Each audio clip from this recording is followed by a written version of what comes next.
Quero cumprimentar os nossos visitantes, temos ali alguns. Não é a primeira vez que a gente se vê, eu já vi vocês, mas que bom ver vocês aqui novamente. Ali a gente também tem visitantes, acho que é a primeira vez. Obrigado pela visita. E o pessoal de casa também. E dizer que vocês são sempre bem-vindos, essa casa é de Deus.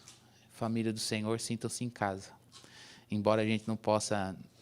eu furei um protocolo, já peguei na mão dos irmãos ali na chegada, a gente não pode fazer isso, né? Então, com o tempo, a gente desaprende a pegar na mão, ou quando a gente puder, está liberado mesmo, a gente dá um abraço na saída. Deus abençoe vocês, e nós vamos ler a palavra de Deus em Hebreus, capítulo 12, versículo 1 a 13. Nós vamos meditar no que cantamos há pouco. Hebreus, capítulo 12, versículo de 1 até o 13.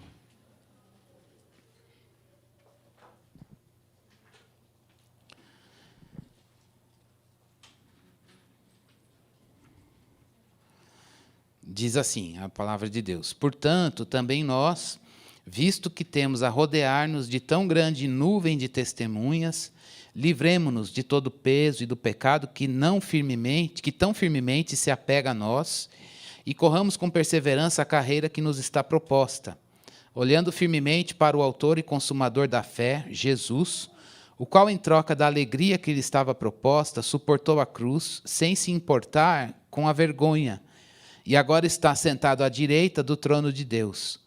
Portanto, pensem naquele que suportou tamanha oposição dos pecadores contra si mesmo, para que vocês não se cansem nem desanimem. Na luta contra o pecado, vocês ainda não resistiram até o sangue, e vocês se esqueceram da exortação que lhes é dirigida como a filhos. Filho meu, não despreze a correção que vem do Senhor, nem desanime quando você é repreendido por Ele. Porque o Senhor corrige a quem ama e castiga todo filho a quem aceita. É para a disciplina que vocês perseveram. Deus os trata como filhos. E qual é o filho a quem o pai não corrige? Mas se estão sem essa correção, da qual todos se tornaram participantes, então vocês são bastardos e não filhos. Além disso, tínhamos os nossos pais humanos que nos corrigiam e nós os respeitávamos. Será que, então, não nos sujeitaremos muito mais ao Pai espiritual para vivermos? Pois eles nos corrigiam por pouco tempo, segundo melhor lhes parecia. Deus, porém, nos disciplina para o nosso bem, a fim de sermos participantes da sua santidade. Na verdade, toda disciplina, ao ser aplicada, não parece ser motivo de alegria, mas de tristeza. Porém, mais tarde produz fruto pacífico aos que têm sido por ela exercitados, fruto de justiça. Por isso, levantem as mãos cansadas e fortaleçam os joelhos vacilantes. Façam caminhos retos para os seus pés, para que o manco não se desvie, mas seja curado. Vamos orar? Senhor, Tua palavra está conosco, muito obrigado por ela. Muito obrigado pela palavra, Deus. Que tesouro o Senhor nos deu. Que revelação maravilhosa, que presente. Ó Deus, que experiência, Senhor Deus, poder ler a palavra e ver o Senhor falar, ouvir o Senhor falar conosco pela palavra. Ela é viva, ela é eficaz, Deus. É algo, Senhor Deus, que nos causa, Senhor Deus, adoração, é algo que nos causa, Senhor Deus, louvor a Ti. É um conselho, Senhor Deus, que homem nenhum poderia dar. Livra-nos de nos apropriarmos da palavra de uma maneira indevida. Livra-nos de nos aproximarmos do Deus da palavra com orgulho, com vaidade. Livra-nos, ó Deus, de um coração, Senhor Deus, soberbo, um coração, Senhor Deus, que é voltado para si mesmo. O que pedimos ao Senhor nesta manhã é um coração voltado para Ti. Um coração descentralizado. Um coração, Senhor Deus, num lugar onde todas as coisas convergem para Jesus, convergem para Cristo, o autor e o consumador da nossa fé. Estamos aqui, Deus. Estamos aqui como homens, Senhor Deus, pessoas que foram criadas pelo Senhor, ó Deus, e que necessitam de um toque, necessitam da tua voz, necessitam ouvir o Senhor. Ó Deus, o Senhor sabe as circunstâncias, ó Deus, em que cada um de nós nos encontramos, os caminhos que temos trilhado, o que se passa à nossa volta. Não há nada, Senhor Deus, que o Senhor não conheça. E que bom, Senhor Deus, saber que o Senhor, conhecendo, vem ao nosso encontro para falar conosco. Fala, Deus, porque nós, teus servos, te ouvimos. Precisamos te ouvir. Educa a nossa audição, educa a nossa escuta. E nós queremos que a nossa fé seja fortalecida, que a nossa fé cresça, que a nossa vida espiritual frutifique. Queremos dar frutos para a glória de Deus. Se há algo em nós que precisa ser podado, se há algo em nós que precisa ser arrancado fora, nós pedimos essa experiência no momento da meditação da Tua Palavra.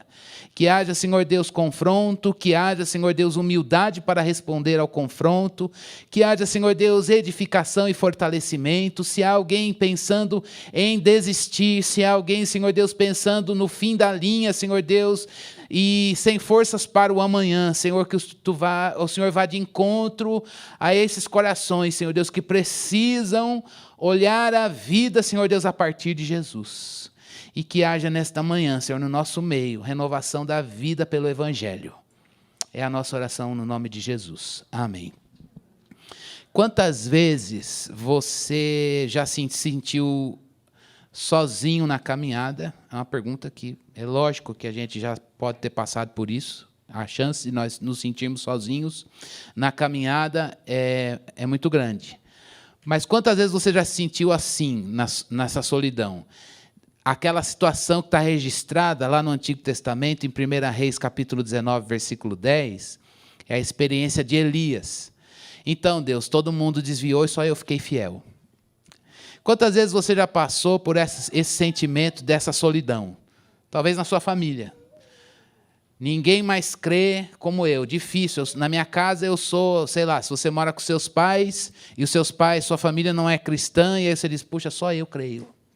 Ou se você é de um grupo que todo mundo abandonou a fé e você perseverou.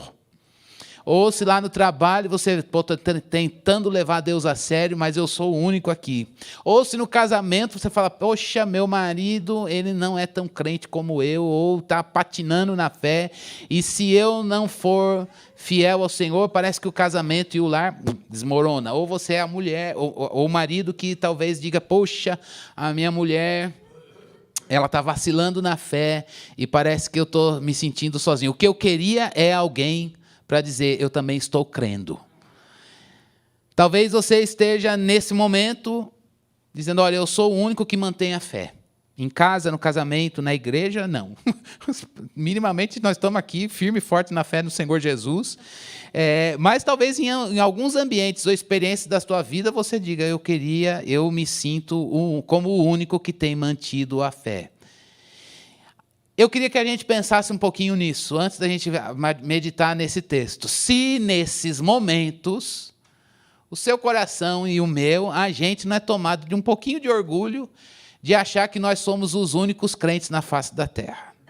Se nesse momento nosso coração não acha que a nossa fé é melhor que a dos outros, que o nosso ministério é melhor do que o dos outros, que a gente é mais competente, mais crente, mais forte do que aquelas pessoas que às vezes a gente olha e fala, esse aí está patinando. Então esse é um perigo que a gente corre nesses momentos, ou o outro extremo de não se orgulhar, mas se sentir totalmente desencorajado. Eu não tenho forças para continuar, porque eu fiquei sozinho. O que eu precisava agora é de alguém que cresce como eu. Eu gostaria que alguém fosse fiel como eu estou sendo, alguém que quer levar Deus a sério. Aqui em casa, no trabalho, na experiência talvez de mudança de igreja, teve um problema numa igreja anterior, você viu que, dispersou todo mundo e só ficou você. A palavra de Deus, ela diz que você não está sozinho. Você não é o último crente da face da terra. Por mais que você não veja, a palavra de Deus nos diz que há uma nuvem de testemunhas que creem nas promessas do Senhor. Por mais que você não veja, a palavra de Deus registrou que irmãos que nos antecederam, que são chamados pelo autor da carta aos Hebreus como uma nuvem de testemunha e que eles saudaram, a gente já viu, promessas de longe e, portanto, essa fé, lembra da experiência, quando o autor registrou a experiência de Abel, ele disse, mesmo depois da sua morte, a sua atitude de ter uma adoração com excelência, uma oferta com excelência, diferentemente do seu irmão Caim, a atitude dele ainda fala. Então, irmãos, se você se sente orgulhoso de ser o único que crê, ou se você se sente desencorajado, porque ninguém mais crê, olhe para a palavra. Porque a palavra de Deus está dizendo que muitos homens no Antigo Testamento que não viram Jesus e no tempo estavam antes de Jesus Cristo, eles permaneceram firmes, confiando na promessa do Senhor, e eles estão preservados não como heróis no sentido de serem melhores do que você, mas como homens frágeis e fracos como nós, eles creram. E a experiência deles de terem crido naquilo que não viram, prega. Una-se a eles. Una-se a eles nesta manhã. Para que você diga, Deus, eu posso não ver aquilo que eu gostaria, como talvez a tua experiência de conversão, de chamada para a salvação, de chamada ministerial pode ter sido num momento de avivamento, em que você era um no meio da multidão e era bonito ver aquele povo respondendo à voz de Deus com fervor. Mas se isso não é mais o tempo, não é mais a realidade do tempo presente na sua experiência com Deus, olhe para a palavra. Porque lá há registrado uma nuvem de testemunhas que permaneceram fiéis na fé cristã. E é à luz disso que nesta manhã nós precisamos olhar para as dificuldades que o Senhor permite que você passe e de maneira que você aprenda, eu também aprenda, nós todos sejamos ensinados pelo Senhor a suportar as dificuldades da caminhada cristã com alegria. Não basta chegar lá, irmãos, e dizer, venci, mas a caminhada foi horrorosa. Deus está preocupado com a trajetória. Deus não está preocupado com resultados. Cheguei aqui, estou com os louros, e o caminho? Ele quer fazer parte de todo o processo. Então, hoje, o que Deus deseja falar para nós, à luz desse texto, são algumas atitudes que o texto mostra como voz de Deus para mim, para você, que Ele quer soprar na sua vida pelo Espírito Santo para produzir isso em nós. E você está aqui. Eu estou aqui. Deus quer falar isso é para você e para mim. Mas eu queria que a minha avó escutasse essa palavra. Depois você manda o link para ela e ela assiste. Mas você está aqui hoje. É para você e é para mim. Então vamos ser humildes e dizer, Deus, eu estou aqui, é feriado, e eu vim aqui e o Senhor vem fortalecer minha fé. Podar o que precisa ser podado. Deixa Deus fazer isso. Vamos sair daqui hoje dizendo, obrigado, Senhor, porque eu sei que o Senhor, aquilo que o Senhor disse na palavra, o Senhor tem mais compromisso do que eu de ver isso realmente na minha vida. Então, temos algumas coisas que Deus quer gerar em você, em mim, aperfeiçoar em você, em mim, para você suportar a dor com alegria. A primeira delas é, olhe para Jesus. Olhe para Jesus. Antes de olhar para Jesus, o texto diz que a gente precisa olhar para o encorajamento que essa nuvem de testemunhas dos nossos irmãos lá do Antigo Testamento deram para nós. Eles não, volto a dizer, eles não são melhores do que você e do que eu, mas eles creram. Então, porque é possível crer mesmo sem ver e permanecer no propósito divino revelado no Evangelho de Jesus. Então, permita que olhe esses irmãos, não fique olhando, a gente vai pensar para outras coisas. Então, antes de olhar, diz o texto que a gente precisa se livrar de peso.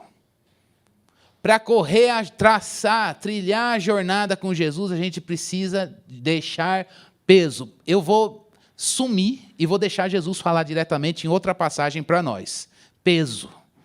Lucas 21, 34, Jesus disse, Lucas registrou para a gente, tenham cuidado para não sobrecarregar o coração de vocês de libertinagem. Olha só. Jesus está dizendo, não sobrecarregue o coração de vocês de libertinagem, e bebedeira e ansiedade. Parece que é para o século XXI isso aqui. Qual é um dos males do século XXI, do ser humano no século XXI? A ansiedade. Se você não bebeu esse cálice amargo, não é profecia do mal, mas em algum momento você vai passar por isso nessa cidade.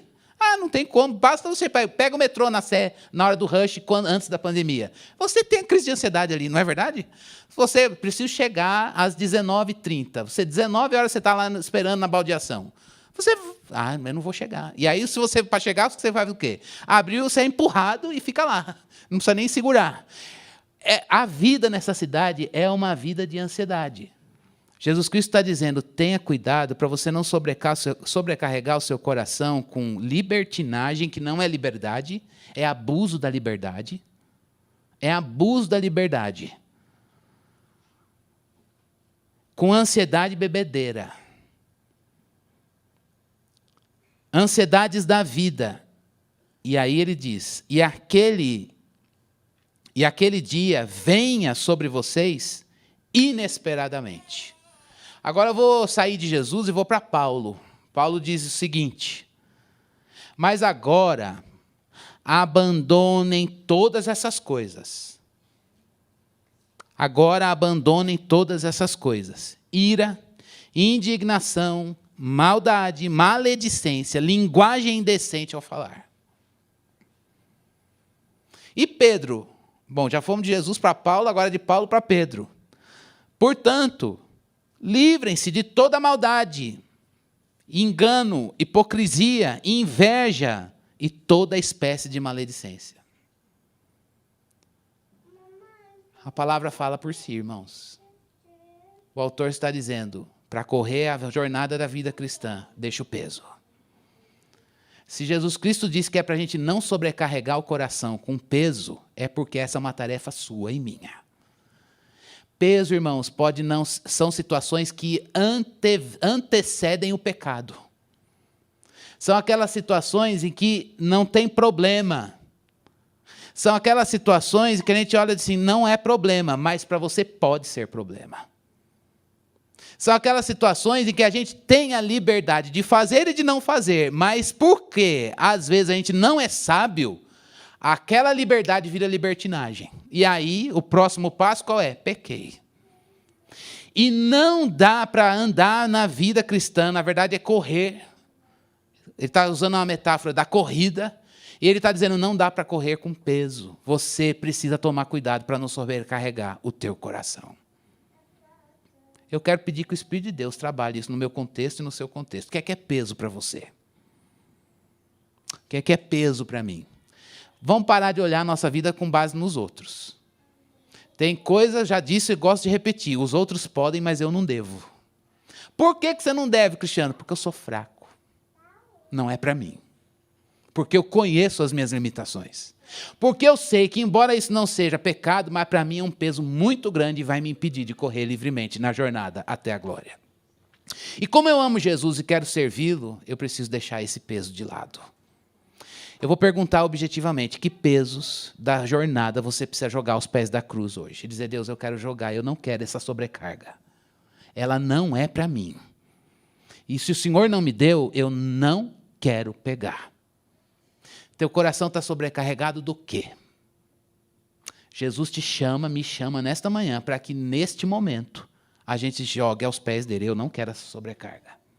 Está difícil carregar. Eu não quero. Mas o autor também diz que a gente precisa se livrar de peso e também de pecado. E pecado, aqui ele não está falando de pecado especificamente, está falando do pecado. O que é o pecado? Não dá para carregar, não dá para correr a jornada com o pecado. Por quê? Porque ele enrola os nossos pés e aí derruba. O pecado derruba a gente. Então, a gente precisa fazer o quê? A gente precisa olhar para Jesus. Deixar peso e pecado e olhar para Jesus. A primeira coisa que a gente precisa fazer para suportar a dor com alegria. E o que é olhar para Jesus, irmãos? Olhar para Jesus significa não olhar, você não desviar o seu olhar para pessoas e não dirigir a sua atenção para outras coisas e pessoas, senão para Jesus. Preste bastante atenção aqui, por gentileza. Não dá para você olhar em duas direções ao mesmo tempo. Ou a gente olha para Jesus, ou a gente olha para outra coisa. Agora, por que a gente precisa olhar para Jesus? Porque a palavra de Deus nos diz que Ele é o homem ideal. Ele é o homem perfeito. O homem perfeito, o ser humano perfeito não é você, nem qualquer outra pessoa, é Jesus. E aí a gente precisa olhar para Jesus, tendo as expectativas de Jesus em Jesus, e não criando expectativas divinas para homens, por exemplo. Tem coisa que a gente tem que abrir mão. Não, mas o meu pai pisou na bola, ele tem que pagar. Deixa o seu pai, Jesus não errou. Mas o meu chefe, Deus é justiça, ele vê todas as coisas, mas você está patinando no pecado da ira. Não, mas todo mundo vai ter que saber. Ninguém precisa saber, deixa Jesus, ele é santo por si só, olhe para ele. Não vou mais amar sobre todas as coisas, porque ninguém ama. Eu fui o único que amei. Adorar a Deus sobre toda... Adorar o Senhor e não adorar mais ninguém. Um coração livre dos ídolos. Só eu estou querendo. Olhe para Jesus, você não é o único, não. Ele é o teu Salvador e Ele é fiel. Se você é fiel, é porque Ele é fiel. Olhe para Jesus. E aí uma pergunta que sai dessa questão de olhar para Jesus é: quais são os seus referenciais? Quais são os seus referenciais? Quais são as pessoas, ou o que te move, se não for Cristo, irmãos? E aí eu quero honestamente colocar alguns pontos para a gente pensar. Nós que vivemos no século XXI, numa cultura de imagens, a gente é bombardeado de referenciais o tempo todo. A gente é desafiado. Eu provei daquela nhaca do Instagram na quarentena e pus o pé e saí fora. Não é pecado. Se você tem, Deus te abençoe. Eu não aguento. Eu não aguento aquilo lá. Aquilo lá é uma benção para a comunicação. Vou ter que usar daqui 2 semanas para fazer uma live. Mas é uma coisa que eu falo: Senhor, eu não tenho estrutura para ver tanta coisa. É muita imagem, é muita.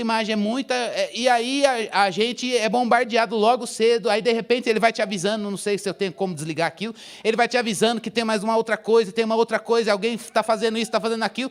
De repente, passou um dia. Eu falei: eu sei tudo da vida de todo mundo. Eu não consegui olhar para Jesus hoje, porque eu fiquei o tempo todo olhando, e não é problema olhar. Mas é um desafio para nós, irmãos, à luz de tantas imagens, e imagem que tem som, imagem que tem vídeo junto, imagem que mexe, fala, faz isso, faz aquilo, e a gente dizer: o meu referencial é Jesus.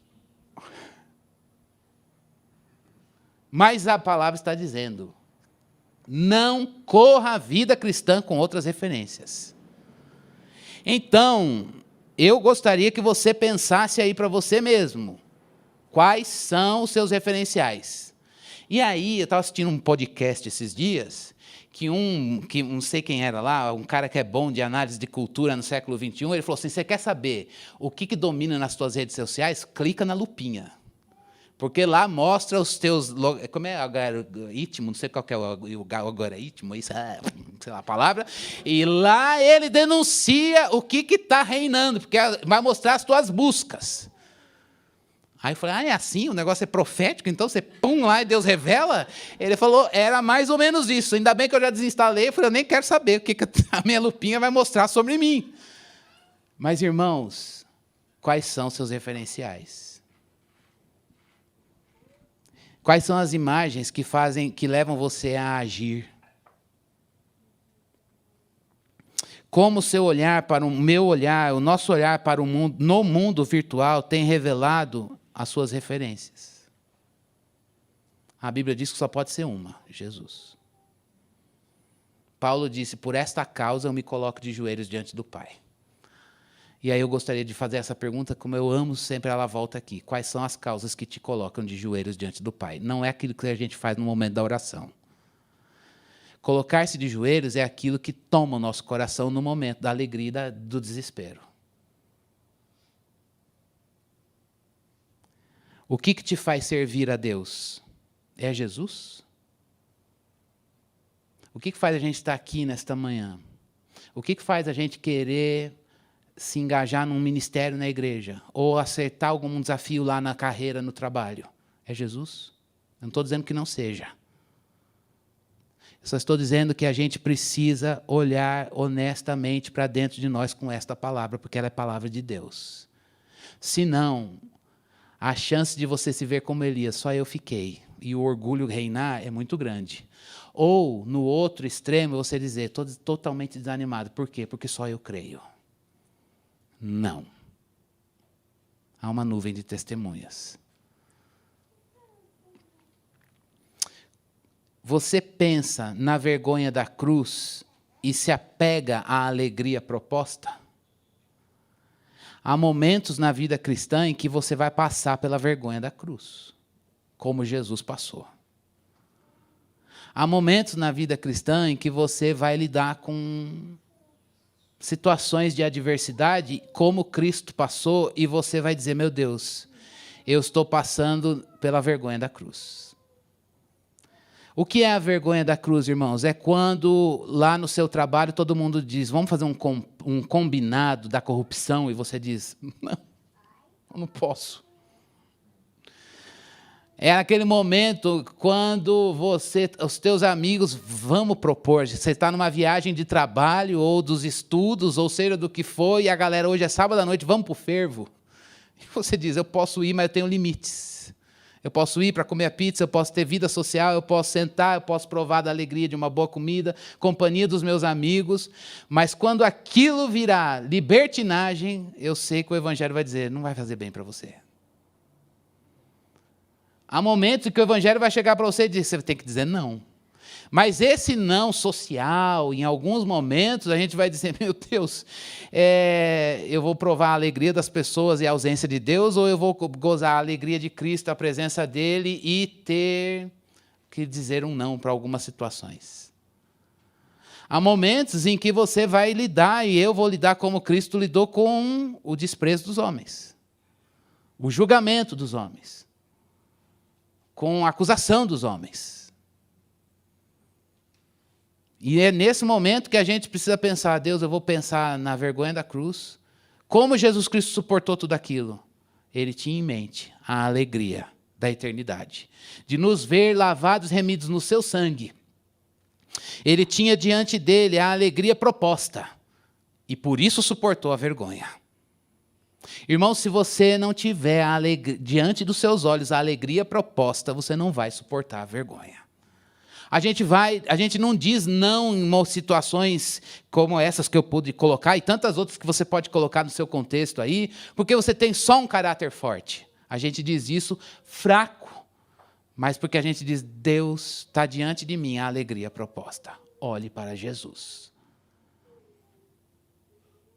Olha, irmãos, eu gostaria de voltar e perguntar para mim se tudo que a gente faz no reino de Deus é porque a gente tem olhado para Jesus. Cristiano, eu tenho 1000 razões para não fazer mais nada. Eu diria para você, olhe para Jesus. Cristiano, eu tenho 1000 razões para fazer tudo. Eu diria, olhe para Jesus. Se você é daqueles que está se sentindo orgulhoso da fé que você tem, porque só você está fiel, olhe para Jesus, meu irmão, porque Ele quer. Se você está de pé, é porque Ele permanece reinando para sempre. Ah, mas eu estou desanimado, joguei a toalha porque só eu, todo mundo fracassou na fé. Olhe para Jesus, porque Ele é uma razão suficiente para que você levante hoje, no meio dessa dor, dessa depressão, levante e viva. Porque Ele não morreu. Porque Ele não está morto. Ele está vivo. Ou Jesus é a nossa motivação, ou a gente vai ter serviço farisaico. Ou a gente vai ter coração orgulhoso. Ou a gente vai ser extremamente chato, extremamente crítico das pessoas, quando, na verdade, a gente precisa ter uma coisa, Deus, eu quero te agradecer, porque o Senhor é a minha referência. Jesus é a sua referência, é a minha referência. Olhe para Jesus. Mas o texto também diz, aceite a disciplina. Aceite o ensino. O autor de Hebreus está dizendo que filiação e ensino, correção, andam juntos. E aí ele cita o texto de Provérbios, capítulo 3, versículo 11 e 12. A gente já leu, ele está citando o texto. Filho meu, não despreze a correção que vem do Senhor e nem desanime quando você é repreendido por ele. Porque o Senhor corrige a quem ama e castiga todo filho a quem aceita. Então ele está dizendo, quem é filho é aquele que é ensinável. Quem é que se comporta como um bastardo? A palavra está no texto. É aquele que não aceita ser ensinado. O texto está dizendo, ou é filho ou se comporta como um bastardo. Então, aceitar o ensino que vem com disciplina e correção significa que a gente precisa enxergar os benefícios espirituais do longo prazo das situações de adversidade. Não, se Deus colocou você numa situação de adversidade, peça sabedoria para dizer, Deus, me ajuda a entender os benefícios espirituais dessa adversidade no longo prazo. A gente não consegue entender isso no momento, a não ser que o Espírito de Deus nos ensine. E aí a nossa atitude é, eu preciso dar um fim nessa situação, eu preciso fugir desse sofrimento, eu preciso fugir desse problema. Deus tem o poder de tirar esse sofrimento, Ele tem o poder de pôr um ponto final na situação, e se Ele não colocou ainda, parece que você vai dizer, mas eu não posso, é uma fé passiva, que aceita e não faz nada. Não, o que o diabo não quer é que a gente cresça espiritualmente. O que o diabo não quer é que a gente seja aperfeiçoado, o caráter de Cristo, a gente seja santificado, e que o caráter de Cristo seja trabalhado na nossa vida. Portanto, é um momento da gente dizer, Deus, eu quero enxergar os benefícios espirituais dessa prova. Porque se Cristo é a alegria que está proposta para você, você vai dizer, obrigado, Deus. Obrigado, porque eu sei que essa situação vai trazer mais de Jesus em mim. Agora, se Jesus não é a alegria proposta, você vai agir por você. Você vai tomar a rédea. A gente toma as rédeas e a gente diz, quer saber? Eu vou agir por mim mesmo. Mas, irmãos, a gente precisa se lembrar que quando Deus coloca a gente em situações de adversidade, Ele não apenas coloca, mas Ele é solícito. Ele garante a graça para a gente suportar, e Ele é solícito ao crente nesses momentos.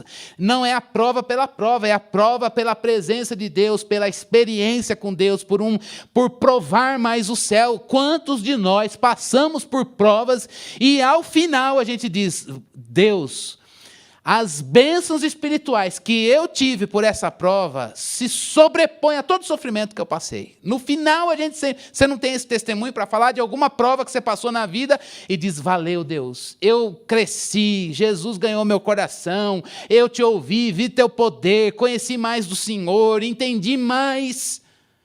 Não apenas esse resultado, mas durante todo o processo, Deus é aquele que diz, que põe a mão no ombro e diz, não temas. Eu estou contigo. É o que a gente precisa hoje.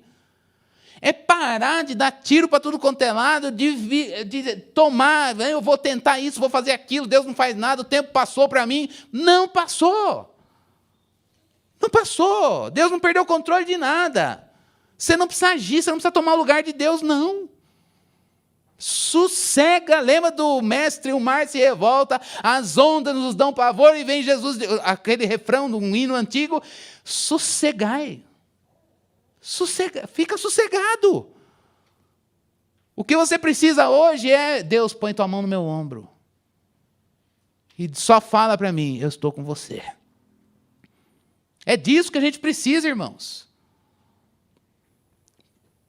Então, hoje é o momento da gente pedir, Deus, eu quero que a minha fé cresça, porque eu preciso aprender a descansar. Eu preciso aprender a me permitir ser tocado pelo Senhor, que no momento da prova vai dizer, eu estou com você. Deus Emanuel, Deus conosco. se a gente não prova essa solicitude é esse caráter generoso de Deus dar dele mesmo para nós, a gente sai agindo. Deus tem ensino e treinamento, e no ensino e treinamento, irmãos, Deus tem repreensão e disciplina. Por que que ele faz isso? Para levar você à maturidade. A sua fé, a minha fé, precisa amadurecer. E o que é maturidade, irmãos? Maturidade não é entender só a Bíblia.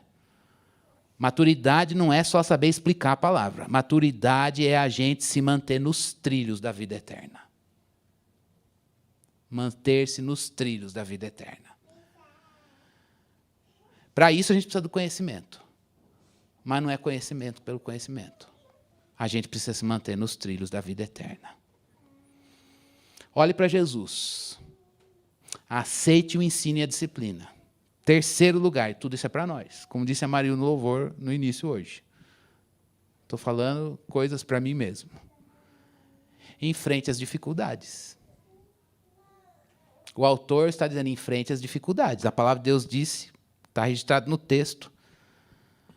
Como é que a gente enfrenta as dificuldades? O relacionamento pai-filho determina o propósito da disciplina. Por que é que Deus me colocou uma dificuldade na vida? Ou várias ao mesmo tempo? Você já teve a experiência de dizer, bom, é igual a experiência de Jó. Jó, primeira notícia, não sei, me perdoe, tocou nos teus bens. Que luta. Não, tocou na família também, ao mesmo tempo. Podia ser sucessivo, né? Agora não, tocou no teu físico. Então é o pacote completo. Não sei se você já teve momentos, nesses momentos você fala, mas Deus, não é possível. Ou eu estou em pecado ou o diabo ganhou. Não é assim? Você fala, né? Aí a gente tenta, eu vou lá numa oração de sacudimento, para tudo isso aqui, eu vou procurar alguma coisa, porque tem que cair por terra. Não é possível que o diabo vai vencer assim. Lembre-se que em Jó, Deus está no controle de tudo. Em Jó, Deus está falando, pode tocar ali. Toque lá. Lembre do que Lutero disse, o diabo é o diabo de Deus, né? O que é que ele quis dizer? Não tem nada que ele faça que Deus não saiba. E até as coisas que ele está fazendo, Deus vai usar dentro do propósito dele. Olhe para o livro de Jó, que na verdade é só uma sombrinha de a gente olhar para a cruz. Satanás, vou ferir o calcanhar. Lembra de Gênesis 3,15? Vou ferir o calcanhar. E aí, na verdade, era Jesus que estava esmagando a cabeça da serpente. A gente precisa pedir, irmãos, para a gente entender isso, é maturidade. É com olhos espirituais. E o que são esses olhos espirituais? Não é uma coisa mística que baixa em você. É a maturidade da gente ter um coração centrado em Jesus. Quanto mais você permitir que o Espírito de Deus traga morte do seu eu, mais você vai olhar a vida pela perspectiva da cruz. Agora é uma luta, porque a gente está vivendo hoje entupido de conhecimento do Evangelho, mas a vida centrada na gente.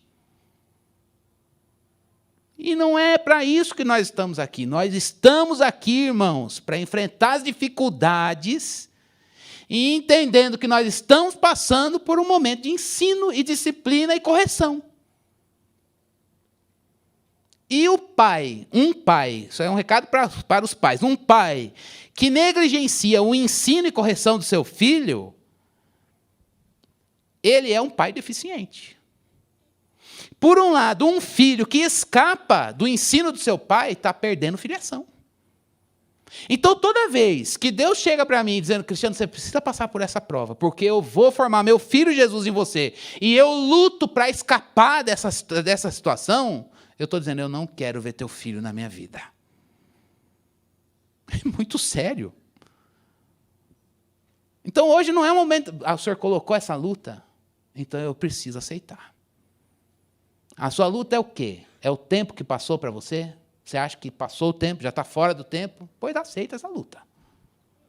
A sua luta é o quê? São pessoas que você, lá no trabalho, que um chefe, alguém na tua família dentro de casa, ou a ausência de pessoas. É a solidão. Pois é, meu irmão. Deus é presente na sua vida. Você fala isso porque não é você. Já fui solteiro e já vivi solidão na vida. Cada geração tem o seu tempo, não dá para comparar a minha com a de vocês, mas havia momentos. Eu lembro que dia dos namorados, eu falava, eu faço aniversário dia 11, dia 12 é dia dos namorados. Eu fui namorar aos 20.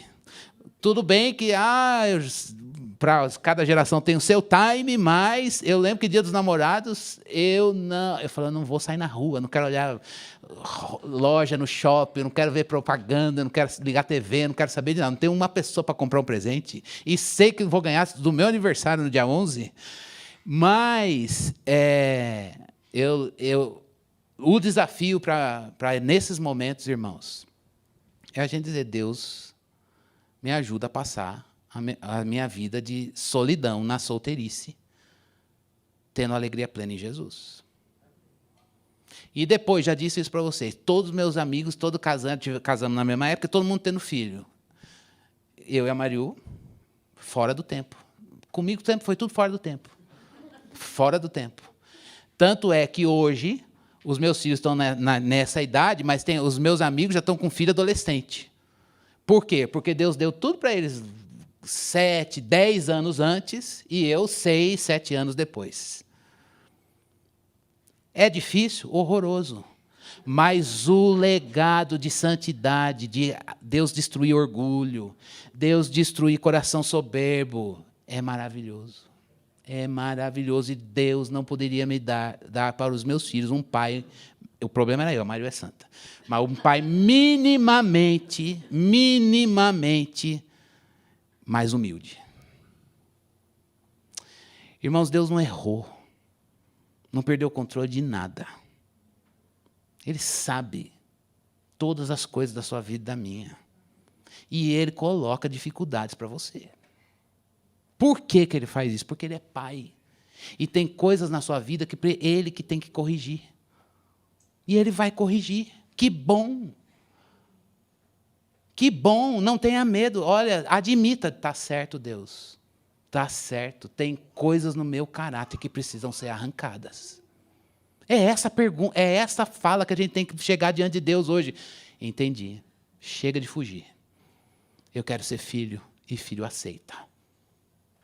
Eu sei que o Senhor me deu uma experiência de disciplina para a correção de coisas que eu não consigo corrigir no meu coração. Quando a gente olha o sofrimento como oportunidade, a gente cresce na fé. E é importante, irmãos, a gente se lembrar que um filho tem mais estima por um pai que exerce a autoridade da maneira correta do que um pai que olha o problema e não faz nada. Um dia, o filho vai dizer, muito obrigado, pai, porque o Senhor me ensinou. É nesses momentos que a gente olha para trás e diz, eu lembro de um pastor que disse, se você hoje não está melhor do que ontem na vida espiritual, pense bem em como você se sujeita ao tratamento de Deus na tua vida. Porque a vida cristã tem que ser crescimento na fé. São nesses momentos que eu olho para trás que você deve olhar para a sua vida e dizer, Deus, muito obrigado, porque hoje eu estou mais próximo da glória do que eu estava ontem. Um filho é grato a Deus porque o pai guiou, porque o pai treinou. E aí, meus irmãos, um recado para pais e mães e educadores aqui. É lá no lar que a gente recupera a submissão à autoridade. Não é transferindo essa responsabilidade para a igreja nem para a escola. É em casa. A igreja e a escola são parceiros. Mas é em casa que a gente vai orar e dizer, Deus, eu preciso que o meu filho se submeta à autoridade. Por fim, irmãos, busque fortalecimento. Eu vou repetir. Olhe para Jesus. Aceite o ensino e a disciplina. Enfrente a dificuldade, mas não menos do que tudo, busque fortalecimento. Por que, Cristiano? Preste bastante atenção nisso. O autor termina dizendo, levantem as mãos cansadas e fortaleçam os joelhos vacilantes. Por que ele está dizendo isso? Pessoas que não conseguem mais agir por causa da sua exaustão.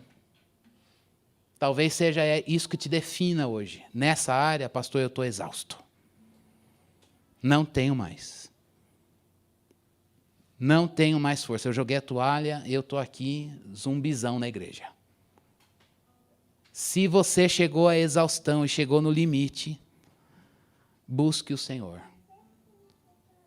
Então eu quero dizer, você pai, mãe, crente, irmão, solteiro, casado, namorando ou em noivado, você profissional, você que busca carreira, você estudante, criança, jovem, velho. Se você chegou à exaustão, busque ao Senhor. Irmãos, ninguém tem esperança de revivificar uma outra pessoa se você não se esforçar para permitir que Deus revivifique você mesmo.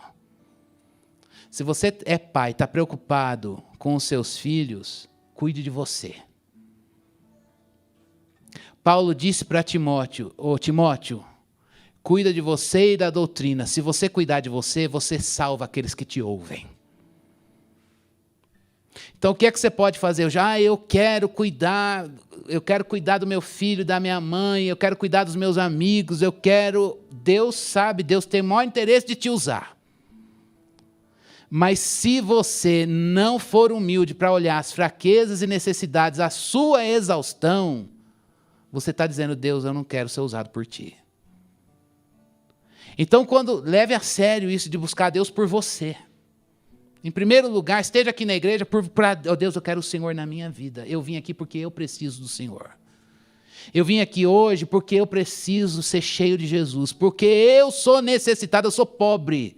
Eu sou pobre de espírito porque eu preciso de Jesus na minha vida, porque o meu coração está sobrecarregado. É isso que significa buscar a Deus. Buscar a Deus é para os humildes. Buscar a Deus é para aquele que sabe que não é forte. Buscar a Deus é para aquele que diz, eu sou pobre, necessitado, faminto de Deus, e eu não quero sair daqui de mãos vazias. Eu preciso dele. Falta isso na igreja brasileira, irmãos.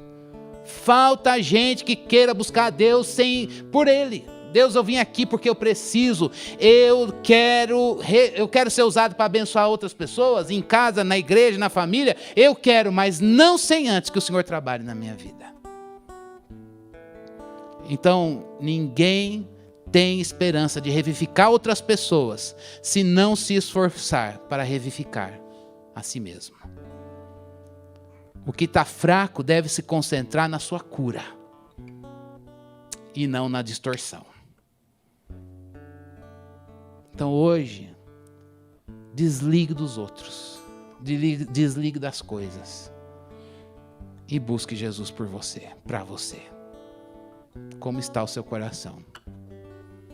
O texto diz, busque fortalecimento para você. Busque fortalecimento para você. E isso é algo que você tem que fazer por você. A gente pode orar um pelo outro, claro. A gente pode compartilhar a palavra um para o outro, sim. Mas antes disso tudo, você tem que buscar Deus por você mesmo. Ninguém vai carregar fardo de ninguém. A gente pode partilhar. A gente pode segurar na mão. Mas a caminhada você tem que trilhar. E é isso que Deus quer de nós hoje. A gente precisa olhar para Jesus.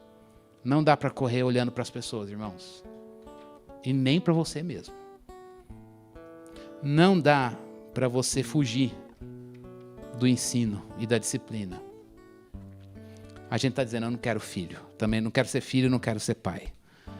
A gente precisa enfrentar a dificuldade, buscando o Senhor. Vamos fazer isso? Nós vamos fazer isso e depois já vamos orar. Orar para encerrar. E eu quero pedir a você, busque Jesus nesse momento. É um culto de oração.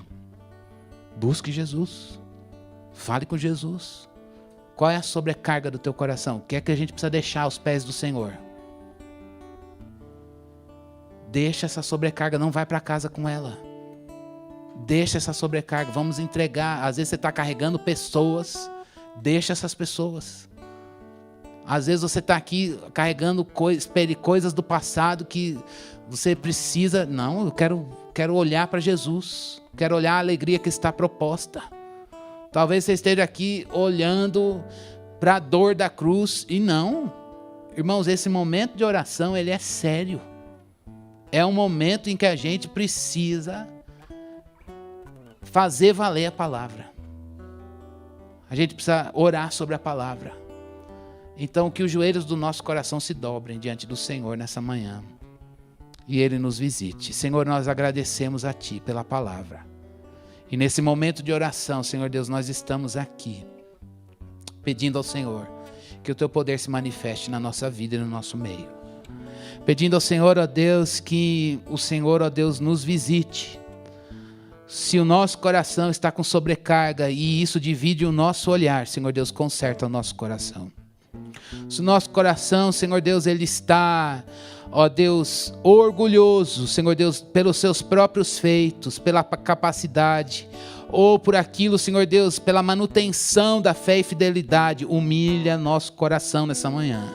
Se o nosso coração, Senhor, está desanimado, porque parece que só nós continuamos crendo, Senhor Deus, também tira esse orgulho disfarçado, Senhor Deus. Nós pedimos ao Senhor que o Senhor nos dê um coração livre da libertinagem, um coração que não vai buscar sobrecarga na ansiedade, um coração, Senhor Deus, que não vai, Senhor Deus, se embaraçar com as coisas desta vida, porque quer, Senhor Deus, ser livre para adorar o Senhor, para amar o Senhor sobre todas as coisas, mais do que a nós mesmos. Ó Deus, ajuda-nos, Senhor Deus, também Senhor Deus, nos desapegarmos do pecado, Senhor, porque eles amarram os nossos pés e nos derrubam na caminhada, Deus. Livra-nos do fardo do pecado, pecado do coração, Senhor, pecado da inveja, da cobiça, pecado da maledicência, pecado, ó Deus, no desespero da situação, Senhor Deus, de tomar as rédeas e agirmos independentemente da Tua vontade revelada no Evangelho.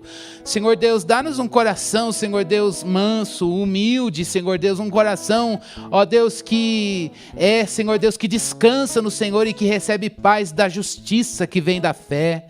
Ó Senhor Deus, nós pedimos ao Senhor que haja em nós o vislumbre constante de sermos filhos de Deus a exemplo de Jesus.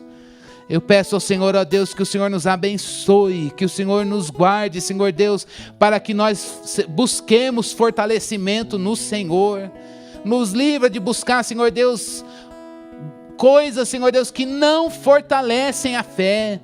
Livra-nos, Senhor Deus, de buscarmos experiências no social, no cotidiano, Senhor Deus, ó Deus, até com as Tuas coisas, Senhor Deus, que não vão fortalecer a nossa fé. Dá-nos, ó Deus, um coração comprometido com a busca de Deus, com a busca do Senhor, que o prazer em Ti, Senhor Deus, ele seja a rédea na nossa agenda. Nós pedimos ao Senhor o trabalho do Senhor dentro de nós, operando a vida de Jesus e trazendo a Tua palavra no nosso interior, ó Deus, em nome de Jesus, para a Tua glória. Amém. Amém.